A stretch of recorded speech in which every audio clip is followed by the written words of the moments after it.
I have written grades down in my notebook and I just don't know why. Hey guys, what's up? It's Sachika. Welcome to my channel where I do art, student and lifestyle content. So if you're interested in any of that, head down below and subscribe. I hope you'll have an amazing day and let's get into it.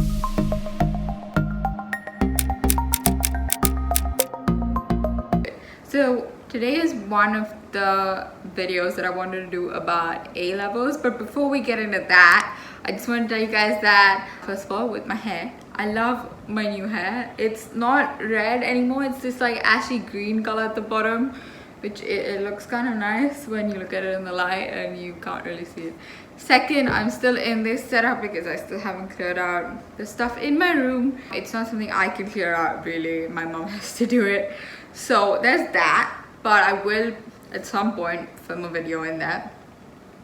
Third is this channel is turning 1 on Friday, which is amazing. It's actually a day after this video goes up.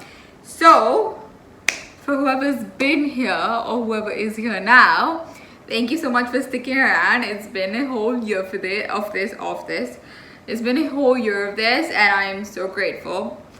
And I'm turning 20 a day before that happens and I'm excited. Maybe, I don't know. I will let you guys know how I feel about that. Yeah, so let's get into it. So this video is basically just meant for people who either y'all have already picked the A-levels and you just want to feel better about your choice, or you have picked the A-levels, you're not into them yet and you have a choice to switch still. And these are basically just reasons that I picked the A-levels. My two choices were A-levels and IB. And obviously I had the choice of switching schools and going to a completely different school, going to an Indian board. But I wasn't going to do that just because I already knew that I was going to be going to an international university. And also I already knew that the international curriculum was just better for me because I did the IGCSEs. So this is just going to be basically a comparison between A-levels and IB and my reasons for picking the A-levels. And yeah, so this is like for prospective students, for people who just need, like I said, need to feel better about their choice a little bit. I know that the A-level results this time are coming out a little bit early. I think they're coming out on the 10th or something, which like, congratulations to anyone who actually got through the whatever system was going on this year, because I'm not really sure what happened. And yeah, just congratulations and good luck for your results, I think. And let's get into it. So the first thing was that in the A-levels there are only 4 subjects, whereas in IB I had to take 6. Obviously, just thinking about it in sort of a pros and cons list kind of a situation, 4 subjects are way easier to handle than 6, which I then went on to realize wasn't true, but it was true for everybody else, just not for my particular subject selection. Which, if you guys didn't know, I picked English, math, physics, and art, and regretted my entire life as I did them. Okay, now a few points about the IB that made me think that, okay, IB is not for me. One, in the 6 subjects, you have specific categories that each subject needs to be from. So you need to have one sort of first language, obviously English, one second language, one math subject, HL or SL, or there's one below that, I think studies, one math subject, one science subject, one humanities, and one arts. I think, I don't exactly know what counted as arts in terms of IB, but yeah, one arts category subject. So I already knew I didn't want to do a second language and I did not want to do a humanities subject. So basically in the IGCSEs, my school had all of us pick from the categories because of they wanted our best chance to get the ICE award, and to get the ICE award you need to pick from the categories. So my subjects in the IGs were English, math, French, chem, physics, bio, history, art, and IT. And I just knew that I wasn't good at French and I didn't want to learn Spanish and I didn't want to do Hindi. And then also I was very bad at history and my school didn't even offer history. I was just bad at humanities in general and I didn't want to deal with that. So that was one thing that was going very, very hard against IB for me, just because I just didn't know what, I just didn't want to do 2 out of 6 of the subjects that they were forcing me to do. Literally the rest of my subjects would have remained the same: English, math, physics and art.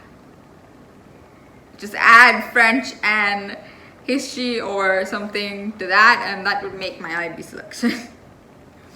Anyway, so yeah, that was one thing. Second language and humanities. Okay, anyway.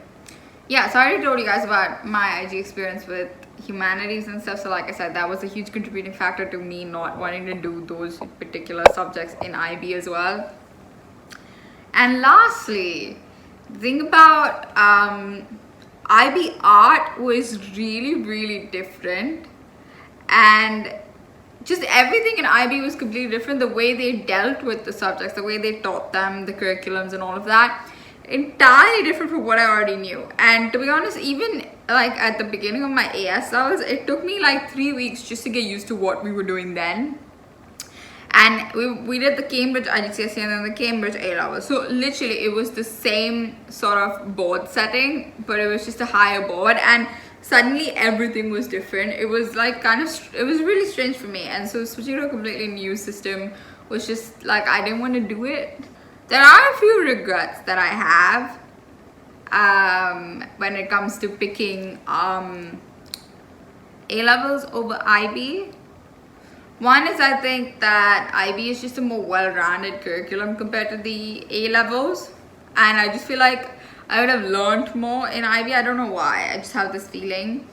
But also IB art counts a lot towards your college portfolio. Like IB art is so diverse and different that whatever you do in the classroom, you can actually put it into your college portfolio. Whereas whatever I did in my A-level art class and for my A-level art curriculum, I didn't put any of that in my portfolio. So that was one thing where I was like, yeah, okay, maybe IB would have been slightly better. Second is, one thing I want to tell you guys is there are no implications on college anymore. No matter which college you go to, they accept any and every single board. Whether that be IB, A-levels, HSC, any Indian board that you might do, because I know there are multiple. All of them are accepted now just because all the universities have become international, and you know, people there are from everywhere in the world, and sometimes you just don't have the option. Like, I know that my friend from Australia did HSC, and obviously she didn't have an option to switch to, I think she didn't have an option to switch to a different board. But basically she's doing just fine in college now. You know what I mean? And so yeah, and it has no implications on college. So if that's what you guys are worried about, like, you know, if you think, oh, I'm on a UK university, will they accept IB or will they accept like an Indian board or something? You don't have to worry about that anymore. Nobody cares. I mean, yeah, they do care about your grades, but it's just like they don't care about the board anymore. I know that quite a few of my friends stayed back in India for uni, and I know for them it would have been much easier to get into university here if they had done an Indian board. But I think none of us had a concrete idea of where we were going back in 11th grade. Like, even I had considered staying back in India for a bit, even though like I knew the fashion schools over here aren't great and the reputation isn't great. But still, like, you know what I mean? Like, none of us knew what was happening. I don't think you're supposed to know what's happening at like 17 and 18. So none of us knew what was going on. None of us knew what was happening. So I do believe that some people who wanted to stay back in India would have had a better time staying back here and an easier time staying back here if they had done an Indian board. But like, most of them have gotten into college now. A lot of it depends on the national level exams and those rankings, and so at the end of the day, sometimes their grades and their boards doesn't even matter from. There are a few things in IB as well that just like I looked at and I was like, why would I do all this extra stuff? They had like CAS stuff, which is like community service stuff that they need to do. There's a full form. I have no idea what it is. Something activity something. And all my friends need to do that. They had some IA submission thingies which just didn't make sense to me, and I just don't know what they are. Don't ask me, I can't tell you. And my friends have tried explaining it to me and I just haven't understood. I think those are one of the things that you have to do it to know what it is. Another thing is, actually my dad thought I should take IB because he just thought that their teaching system and their curriculum and learning would suit me better. But I think A-levels for me was a pretty good choice just because of the things I said before. And also, I think a lot of the issues that I faced in A-levels were less because of the board or because of subjects, and more because of the teachers that I had. I had some exceedingly good teachers and I had some really bad teachers. So like, just thinking back on it, I'm just like, well, I could never. And I feel like those teachers kind of just prepared me, like, nobody can be worse than my art teacher. I did a story time video a couple of months back, and I'm gonna put that wherever the I thing is and put it in the description if you guys want to go check it out.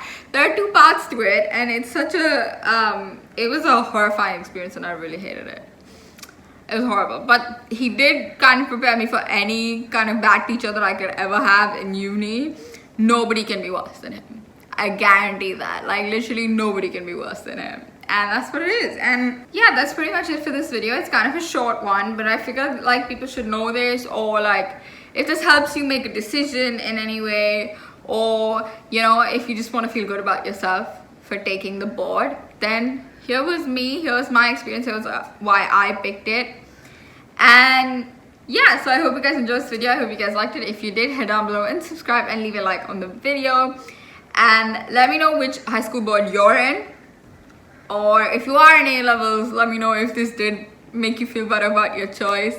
If you're not in, if you aren't at the point to pick yet, or if you haven't picked yet, then tell me if this helped you pick A-levels or decide against A-levels, whatever it might have helped you do.